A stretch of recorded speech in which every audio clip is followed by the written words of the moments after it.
MGR TV நேயர்களுக்கு அன்புடன் திரும்ப மூத்த பத்திரிகையாளர் திரு மணி இணைந்திருக்கிறார். வாருங்களோடு பேசுவோம். சார் வணக்கம் சார். 3 கோஷ்டிகள், முட்டுச்சந்தில் வண்டி, முக்கி முனகும் எடப்பாடி அப்படின்னு ஜூனியர் விகடன் ஒரு கட்டுரை ஒன்றை எழுதியிருக்கிறது. 3 கோஷ்டிகள், ஒவ்வொருத்தவங்களும் ஒருத்தர் வேலுமணி, சசிகலா, ஓபிஎஸ் எல்லாம் இணைக்கணும்னு சொல்றாரு. ஏபி முனுசாமி யாருமே உள்ள வரக்கூடாதுன்றாரு. இன்னொரு பக்கம் என்ன பண்றதுன்னே தெரியாம ஒரு கோஷ்டி இருக்கு. எடப்பாடி பழனிசாமி என்ன முடிவு எடுக்கிறதுனே தெரியாம. இந்த விஷயங்கள் உண்மையா இருக்கும்னு நினைக்கிறேன். கிட்டத்தட்ட உண்மைதான். உள்ளுக்குள்ள கட்சி கலகலத்துக்கிட்டு இருக்குன்றாங்க.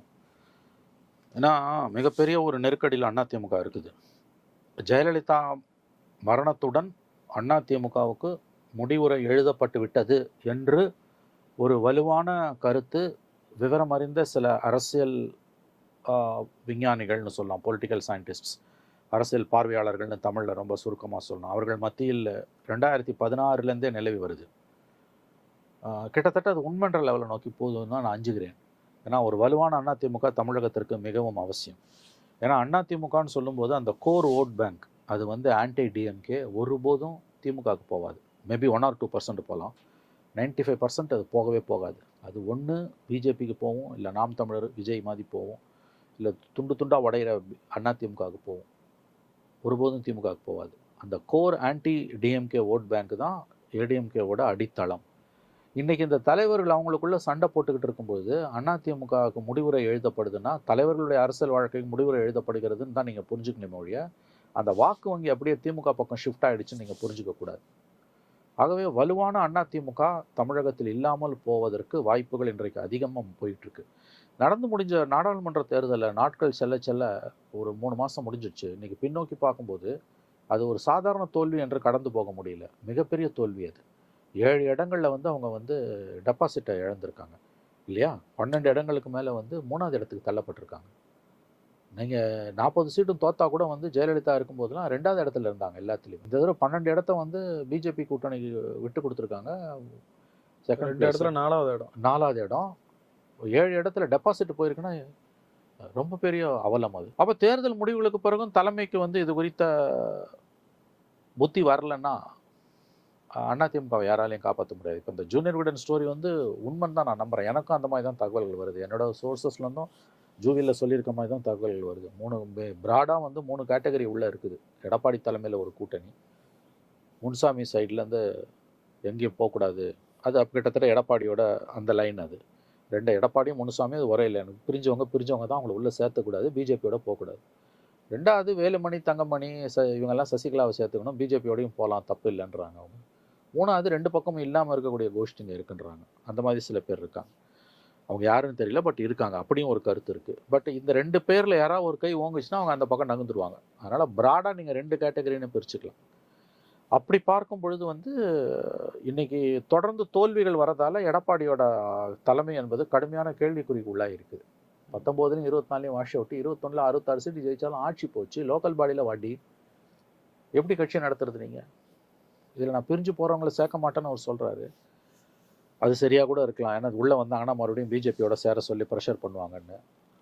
பட் இவர் சேர்க்க மாட்டேன்னு சொல்கிறாருன்னா இவர் வெற்றியை கொடுக்கணும். இவரால் வெற்றியை கொடுக்க முடியல. அதாவது ஹஸ் டு டெலிவர்னுவாங்க. அவரால் வெற்றியை கொடுக்க முடியலன்னும் போது அவர் ஏன் தொடரணுன்ற கேள்வி வருது. அந்த கேள்வி எழுவது உங்களுக்கு இயல்பானது, இயற்கையானது.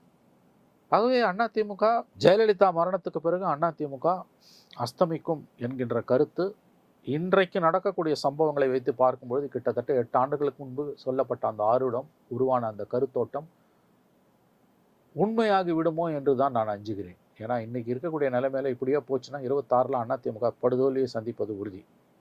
5 முனை போட்டி கிட்டத்தட்ட உறுதியாயிடுச்சு. எடப்பாடி தலைமையில் ஒரு அதிமுக.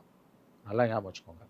எடப்பாடி தலைமையை பிடிக்காம கொஞ்சம் பேர் வெளியில் போய் வேலுமணி, தங்கமணி, சிவி சண்முகம்லாம் ஒரு கூட்டணி வச்சாங்கனாலும் எடப்பாடி கிட்ட ஒரு 25 எம்எல்ஏவாது கண்டிப்பாக இருப்பாங்க. ஓபிஎஸ் மாதிரி அவர் காணாமல் போக மாட்டார். அதனால் எடப்பாடி தலைமையில் ஒரு அதிமுக கண்டிப்பாக இருக்கும்.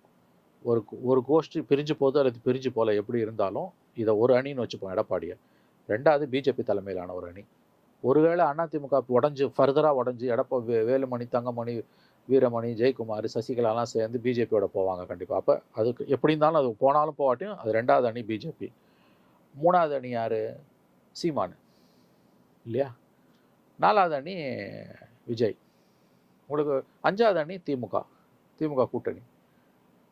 ஸோ 5வது அணி திமுக கூட்டணி இன்டாக்டாக தான் இருக்க போகுது. கிட்டத்தட்ட அது 99% இப்படியே தான் இருக்க போகுது. 19, 21, 24 எலெக்ஷன் தான் அப்படியே அவங்களுக்கு. 5 முனை போட்டின்னு வந்ததுன்னா திமுக கூட்டணி 200 சீட் அடிக்கிறது யாராலையும் தடுக்க முடியாது. அந்த புகழும் புண்ணியமும் எடப்பாடிக்கே போய் சேரும். இல்ல சார், ஒவ்வொரு மீட்டிங் முடிகிறப்பையும் மாவட்ட செயலாளர்கள் கூட்டமா இருந்தாலும் சரி, செயற்குழுவா இருந்தாலும் சரி, பிரச்சனையே இல்ல முடிச்சிட்டாங்க, அதுக்கு பிறகு எடப்பாடி பழனிசாமி ஸ்மூத்தா கொண்டு போயிட்டார் அப்படின்ற மாதிரி தான் பேச்சு வருது. இன்னும் உள்ளுக்குள்ள இது இருந்துகிட்டே தான் இருக்கு. பயங்கரமா இருக்குங்க உள்ள. தொடர் தோல்விகள் வரும்போது பிரச்சனை இருக்குன்றது குறைஞ்சபட்ச காமன் சென்ஸ். தொடர் தோல்விகளில் தான் அவங்க தோண்டுகிட்டு இருக்காங்க இன்னைக்கு. 26 எலெக்ஷன்ல நீங்க எப்படிங்க திமுக இன்னைக்கு விஸ்வரூபம் எடுத்துடுச்சுங்க. உங்களுக்கு பிடிக்குதோ பிடிக்கலையோ, கலைஞர் கூட அனுபவிக்காத அதிகாரத்தை செல்வாக்க இன்னைக்கு ஸ்டாலின் அனுபவிச்சுட்டு இருக்காரு. அதிகாரத்தை கையில வச்சிருக்காரு. அவங்களுக்கு எல்லாமே கூடி வந்திருக்குது. சகலமும் உங்களுக்கு இன்னைக்கு கூடி வந்திருக்கு. ஆன்டி மோடின்றது தமிழ்நாட்டில் பவர்ஃபுல் சென்டிமெண்ட்டாக இருக்கிறதால அதை முழுவதும் அறுவடை பண்ணி 40 சீட்டு, இந்தியாவிலே ஒரே மாநிலம், கேரளாவில் கூட 1 சீட்டு தோத்தாங்க பிஜேபி, சாரி ஜெயிச்சாங்க. இங்கே டோட்டல் வாஷ் அவுட். மோடியே இறங்கி வராரு இன்னைக்கு. ராஜ்நாத் சிங் அமிச்சு கருணாநிதி சமாதியில் சுற்றி பார்த்துட்டு வாண்டுறாரு. பிஜேபியோட அவங்களுக்கு இணக்கம் இருக்குது. இது அமெரிக்கா போகிறாரு, அவ்வளோ சீக்கிரம் அனுமதி கொடுத்துருவாங்களா அவர் முதலமைச்சர் போகிறதுக்கு? மோடி கிட்ட திமுக எவ்வளோ செல்வாக்கு இருக்குன்னு புரிஞ்சுக்கலாம். இந்த பக்கம் கூட்டணி கட்சிங்க திமுக காலடியில் உட்காந்துருக்குது. ஏன்னா ஆன்டி மோடின்ட்டு அவங்க பிஜேபிக்கு தலையை காமிக்கிறாங்க, இங்கே வாழை காமிக்கிறாங்க. அந்த பக்கம் வந்து கூட்டணி இப்போ புதிய கல்விக் கொள்கையில் இணக்கமாக வந்து அதிகாரிகளை விட்டு கடிதம் எழுதுறாங்க. இந்த பக்கம் புதிய கல்விக் கொள்கையை எதிர்த்து கூட்டணி கட்சிகளை விட்டு பேச வைக்கிறாங்க. கவர்னர் டீ பார்ட்டியை கூட்டணி கட்சியெல்லாம் புறக்கணிக்கணும்னு சொல்லிட்டு இவங்க போய் கலந்துக்கிறாங்க. ஸோ எல்லா விதமான தில்லாலங்கடி வேலைகளையும் திமுக செய்து கொண்டிருக்கிறது. அவங்ககிட்ட 22 எம்பிஸ் இருக்காங்க. மிக வலுவான கட்சியாக திமுக இருக்கிறது. பணம் பல ஆயிரம் கோடி இருக்குது. இந்த திமுகவை எதிர்க்கிறது எடப்பாடி தலைமையிலான அண்ணா திமுகவால் சாத்தியமே கிடையாது. சாத்தியமே கிடையாது, எழுதி வச்சுக்கோங்க. அப்போ எந்த தைரியத்தில் எடப்பாடி வந்து நான் கூட்டணியில் யாரையும் சேர்த்துக்க மாட்டேன்னு சொல்கிறாருன்னு எனக்கு புரியல. அவர் பக்கம் நியாயம் இருக்கலாம், நான் அதை வந்து அதை மறுதளிக்கல. பட் ஒரு காம்ப்ரமைஸுக்கு அவர் இணக்கமாக இல்லாத பட்சத்தில் இப்படியே இந்த முரண்பாடுகள் தொடரணும்னா ஃபர்தராக அதிமுக உடையும். அப்போ கடைசியாக வந்து எடப்பாடி கிட்ட ஒரு 25 எம்எல்ஏ வேணால் மிஞ்சி இருக்கலாம். 30 பேருக்கு மேலே இந்த பக்கம் ஓடுவான். 26 சாதாரணம் இல்லை சார், ஞாபகம் வச்சுக்கோங்க. 26 வந்து திமுக வந்து எந்த எல்லைக்கும் போவாங்க ஆட்சியை தக்க வச்சுக்கிறதுக்கு. அப்போ அவங்கள எதிர்க்கணும்னா இன்னைக்கு ஒன்றுபட்ட அதிமுக அல்லது கூடிய வரைக்கும் எல்லாரையும் ஒன்று சேர்த்த அதிமுக வேணுன்ற புரிதல் எடப்பாடிக்கு வேணும். அப்படி இல்லைன்னா அது வந்து நிச்சயமாக திமுகவோட செகண்ட் டைம் திமுக வெற்றியில் தான் போய் முடியும். 2வது தடவை 26 திமுக வந்ததுன்னா அதிமுக அடுத்த 6 மாதங்களுக்குள் கரைந்து போகும். எழுதி வச்சுக்கோங்க, நான் சொல்கிறேன். ஒரு கட்டத்தில் மோடி அவர்கள் வந்து ஜெயலலிதா அவர்களை பார்த்தப்போ EV.K. இளங்கோவன் அவர்கள் ஒரு மாதிரி ஒரு கமெண்ட் சொன்னார். தொண்டர்கள்லாம் அப்படி கொதிச்சாங்க. போயிட்டு அவர் காரில் முட்டையை அடிக்கிறது அதுன்ட்டு பயங்கர போராட்டம். தற்கொலைன்னு எடப்பாடி பழனிசாமி அண்ணாமலை ரொம்ப கேவலமாக பேசிட்டு கடுமையாக திட்டிட்டு போயிருக்காரு. பெரிய அளவில் அதிமுகவிலேருந்து ஒரு ரியாக்ஷன் வந்த மாதிரியே தெரியல. வராதுங்க. அப்போ தொண்டர்கள் இருந்தாங்கங்க. இப்போ வந்து 10 வருஷம் ஆட்சிக்கு பிறகு சம்பாதிச்ச காசை காப்பாற்றிக்கிட்டா போதுன்றது தான் அதிமுகவில் பெரும்பாலான தலைவர்களோட அரசியலாக மாறி போயிருக்கு. அதிமுகவில் பெரும்பாலான தலைவர்களோட அரசியல் இன்னைக்கு என்னன்னா திமுக எதிர்ப்பெல்லாம் கிடையாது. 10 வருஷம் சம்பாதிச்ச சொத்தை காப்பாற்றிக்கணும். அதுக்கு திமுக எதிர்ப்பு மாதிரி ஒரு ஜும்லா, அப்பப்போ அம்மா பேர், எம்ஜிஆர் பேர், ஜெயலலிதா பேரை சொல்லிக்கணும், அவ்வளோதான். அதனால் EV.K. ஜெயலலிதா பற்றி சொன்னப்போ கொதிச்ச மாதிரிலாம் இவங்கெல்லாம் கொதிக்கவே மாட்டாங்க. எப்படி கொதிப்பாங்க இவங்க? அடுத்த நாள் DVSC வந்து வீட்டில் நிற்கும். எவனாவது உசிப்பு விட்டால் தான் போய் இது பண்ணுவாங்க. தொண்டை இருக்கணும். தொண்டை வந்து தலைமை வந்து நம்மளை காப்பாற்றாதுன்னு தெரியும் போது அவன் போக மாட்டான் தொண்டை.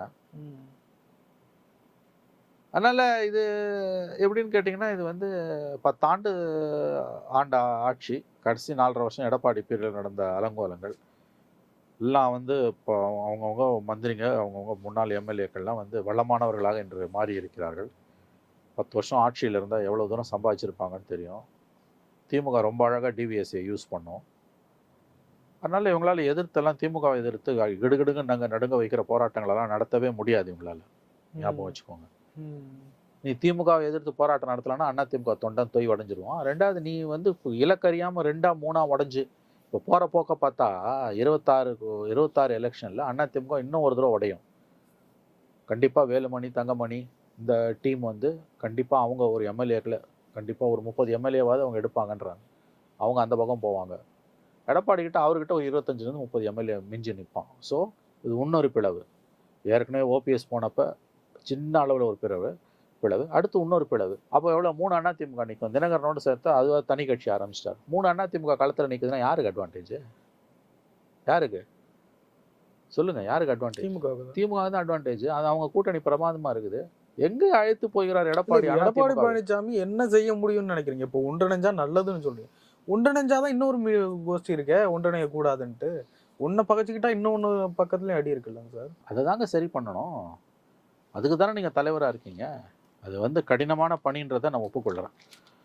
அது கஷ்டமான பணி தான்றதுல மாற்று கருத்து இல்லை. நல்ல கேள்வி கேட்டீங்க. அவர் என்ன தான் செய்யணும்னு.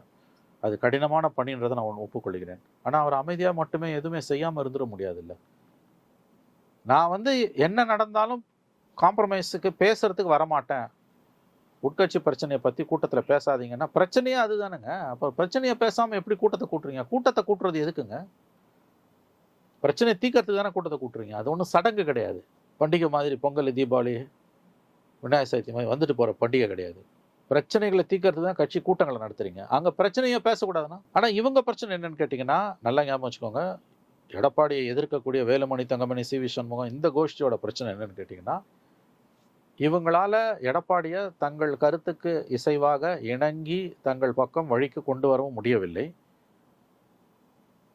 அல்லது எடப்பாடியை கட்சியை விட்டு நீக்குவதற்கும் இவர்களுக்கு தெம்பில்லை. இது வந்து ஸ்டேட்டஸ் கோன் இதுன்னுவாங்க. அதாவது ஸ்டேல்மேட்டுன்னுவாங்க. செஸ் ஆடும்போது பார்த்துருப்பீங்க. செஸ்ஸில் ஸ்டேல்மேட்னு ஒரு ஸ்டேஜ் வந்துடும். 2 பேரும் முன்னாலையும் போக முடியாது, பின்னாலையும் போக முடியாது.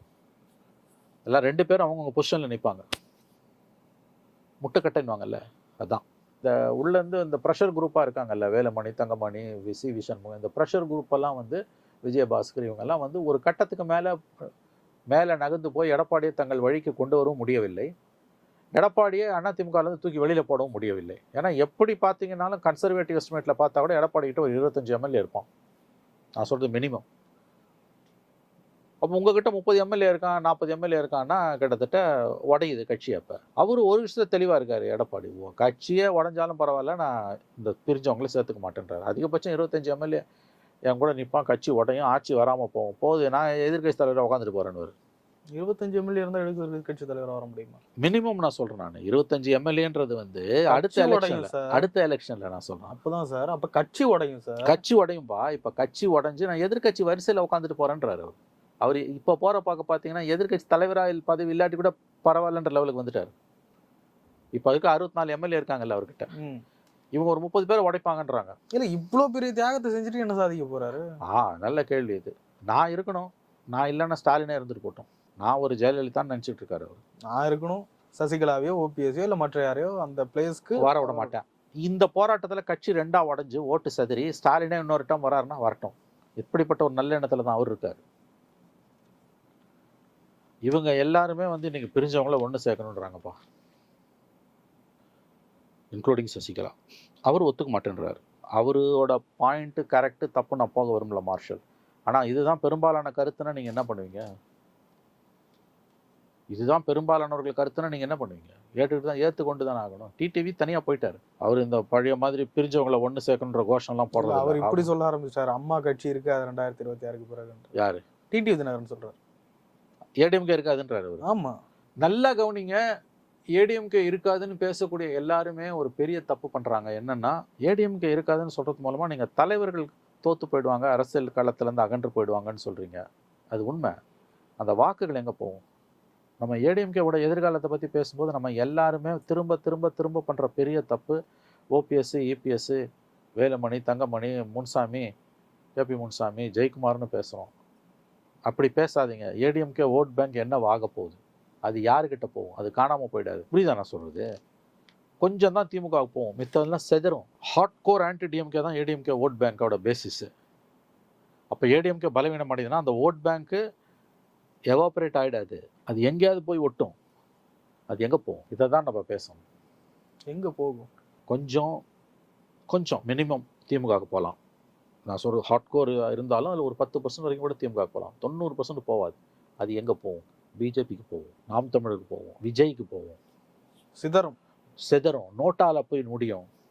இல்லை ஓட்டே போட மாட்டான், வீட்டிலே இருப்பான். நோட்டா கூட எதுக்கு நான் போய் என்ன டேஷுக்கு போடணும், வேணான்னு இருப்பான். அப்போ திமுக எதிர்ப்பு வாக்குகள் செதறுது, கன்சால்டேட் ஆகல. Advantage DMK. இந்த ஒருங்கிணைக்க முயற்சி செஞ்சுக்கிட்டு இருக்காங்களே சார் ஒரு சில பேர், அந்த அவங்களுடைய முயற்சி அவர் எடப்பாடியார் ரொம்ப அடமெண்ட்டாக இருக்காருங்க. 2 விஷயம். ஒன்று, அவர் என்ன சொல்கிறாரு, இவங்கெல்லாம் உள்ளே வந்தால் தன்னை கம்பல் பண்ணி பிஜேபி பக்கம் நகர்த்திடுவாங்க. வேலுமணி, தங்கமணி, சசிகலாலாம் உள்ளே வந்தா. இல்லை, பிஜேபி பக்கம் போகாமல் இருக்கிறது எடப்பாடி பழனிசாமிக்கே பாதிப்பு இல்லையா? இதுதான் வரேன். எடப்பாடி பழனிசாமி என்ன நினைக்கிறாருன்னா, இந்த டீம் உள்ளே வருதுன்னா தன்னை ஏதாவது ஒரு கட்டத்தில் ஃபோர்ஸ் பண்ணி ஓபிஎஸ், சசிகலா எல்லாரும் அந்த பக்கம் தள்ளி விட்டுருவாங்க. தங்கமணி, வேலுமணிலாம். எனக்கு அது வேணாம். 2வது, உண்மையிலேயே பிஜேபி வேணான்னு அவர் நினைக்கிறார். மைனாரிட்டிஸ் 14% ஓட்டு தானே விட்டு போயிடுன்னு பயப்படுறாரு. இப்போ இருக்க கூட்டணி தொடர்ந்து, அதாவது இப்போ இருக்க ஏடிஎம்கே, தேமுதிக, மற்ற குட்டி கட்சி இருக்கா, இது அப்படியே தொடர்ந்து பாமக வந்தால் வரட்டும், வராட்டி போட்டும், இப்படியே நம்ம போவோம், தோத்தாலும் பரவாயில்லன்ற மூடுக்கு அவர் வந்துட்டார். அதுதான் ரொம்ப ஆபத்தானது. 26 நீங்கள் மறுபடியும் திமுகவை ஜெயிக்க வச்சிங்கன்னா எழுதி வச்சுக்கோங்க, அண்ணா திமுக காணாமல் போகும். இல்லை, நான் கேட்டது பிஜேபி கிட்ட எடப்பாடி பழனிசாமிக்கே எதுவும் இல்லையா பயமா? சந்திக்க இல்லை, அவர் பார்த்துக்கலான்றாரு. மனப்பூர்வமாக அவர் ஒன்று நம்புறாரு. எனக்கு அவரை நல்லா தெரியும். மனப்பூர்வமாக அவர் ஒன்று நம்புறாரு. பிஜேபியோட போனால் மைனாரிட்டிஸ் ஓட் பேங்க் நிரந்தரமாக நம்மளை விட்டு போயிடும். 26 திமுக எவ்வளோ நல்லது பண்ணாலும், எவ்வளோ பெரிய ஒரு கூட்டணி அமைச்சாலும் ஆன்டி இன்கம்பன்சி இருக்கும். அப்போ மைனாரிட்டிஸ் நம்ம பக்கம் இருந்தாங்கன்னா நம்ம மீண்டும் ஆட்சி அமைக்கிறதுக்கு ஒரு வாய்ப்பு இருக்குது. அதை நம்ம இழக்கக்கூடாது. ஸோ கம் வாட்மே பிஜேபி வேணாம் 26லன்னு அவர் நினைக்கிறார். இதில் இன்னொரு பக்கம் எடப்பாடி பழனிசாமி ஏதாவது ப்ரெஸ் மீட் கொடுக்குறாரு, போராட்டம் பண்ணுறாரு. ஒரு எதிர்க்கட்சி தலைவர் இருக்கிறது தெரியல அப்படின்றாங்க பல பேர். அவர் பண்ணலையா, இல்லை அவர் பண்ணுறது வெளியில் தெரிய மாட்டேங்குதா? ஏதாவது பண்ணால் ஒன்றுமே பண்ணுறதில்ல. அவர் எதிர்க்கட்சி தலைவராக நடுநடுங்க வைக்கிற போராட்டங்களை நடத்தியிருக்கணும். ஏங்க, கருணாநிதி மறைவுக்கு பிறகு 18லேருந்து 21 வரைக்கும் ஸ்டாலின் எவ்வளோ ஒரு வைப்ரண்ட் எதிர்க்கட்சி தலைவராக ஒர்க் பண்ணார் உங்களுக்கு தெரியும் இல்லை? வேலை யாத்திரை வரைக்கும் போனார். தூத்துக்குடி இன்சிடென்ட்டை யூஸ் பண்ணார். அவருக்கு அதே மாதிரி அவருக்கு அந்த காலமும் அமைஞ்சுது. அவ்வளோ பிரச்சனை ஓடிச்சு ஏடிஎம்கே பீரியடில். Thoothukudi incident, custodial death, Tirunelveli custodial death, அது பேர் என்ன, பெலிக்ஸ்க்கு பெனிக்ஸ் ஜெயராஜ் கஸ்டோடியல் டெத்து, பொள்ளாச்சி பாலியல் வன்முறை, அடுக்கிக்கிட்டே போகலாம். அந்த கவர்னரோட அட்டகாசங்கள், பன்வாரிலால் புரோஹித்தோட அட்டகாசங்கள், இவ்வளோ விஷயம் நடந்தது. திமுக வந்து அதை மேக்ஸிமம் யூஸ் பண்ணிச்சு.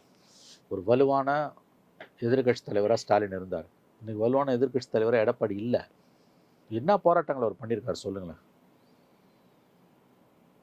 எவ்வளோ பிரச்சனைகள் இருக்குது இன்றைக்கி. போதைப்பொருள் பிரச்சனையிலேருந்து, விலைவாசி உயர்வுலேருந்து, வேலையில்லா திண்டாட்டத்துலேருந்து எவ்வளோ பிரச்சனைகள் இருக்குது. ஏன் வந்து அவரால் இதை சுச்சுவேஷனை ஹேண்டில் பண்ண முடியல?